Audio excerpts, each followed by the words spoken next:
यो भ्यालेन्टाइनमा तपाईँहरूको जडिया बोयफ्रेन्डको लागि हामीले बप्पाल गिफ्ट लिएर आएको छ। यो दिनुभयो भने त तपाईँहरूले बोयफ्रेन्डले तपाईँहरूलाई 3 पल्ट घुमेर ढोक्छ है त। ल हेर्नुहोस् के रहेछ भनेर अचम्म तरिकाले म अब अनबक्सिङ गर्दैछु। हेर्दै फेरि एस्थेटिक्स ब्रिफकेस दिएको छ, टक्क खोल्ने, हजुरले यहाँ लक गर्न मिल्छ। त्यसपछि खोलेपछि टाडा जडिया बोयफ्रेन्ड त अब कहाँ कहाँ जाने हेर्नुहोस् है, सबै एभाइलेबल छ। उहाँलाई अब हजुरको विस्की सुस्की राख्नको लागि पनि दिएको छ होइन। अनि त्यसपछि विस्की ग्लासहरू पनि दामी तरिकाले दिएको छ। ल हेर्नुहोस् त, अब घुम्न जाँदा होस् अथवा घरमा मिनी बार बनाउनुहोस्, जेसुकै बनाउन मिल्ने खालको। त्यसपछि हजुरको यो ककटेल सेकर भयो, यसमा हजुरको ककटेल सेक गर्न मिल्यो होइन। यो पनि म हजुरले खोलेर देखाइदिएँ, यो सेकर भयो।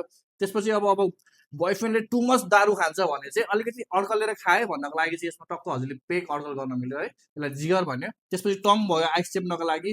अनि त्यसपछि हजुरको अब बोयफ्रेन्डसँग तपाईँ पनि त बसेर दारू त खाने होला नि होइन र। सो स्याम्पेन अथवा वाइन खानको लागि यो वाइन ओपनर भयो है।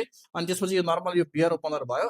अनि मेस्ट लास्टिङ फर्स्ट बब्बाल चिज, यो चाहिँ हजुरको वाइन अथवा सरी विस्की, मेनली विस्की बोक्ने, टक्क पकेटमा हाल्ने, बोयफ्रेन्डले तपाईँले घुमाउँदै जाँदा फेरि चुस्की लाउने, लिएर जाने है।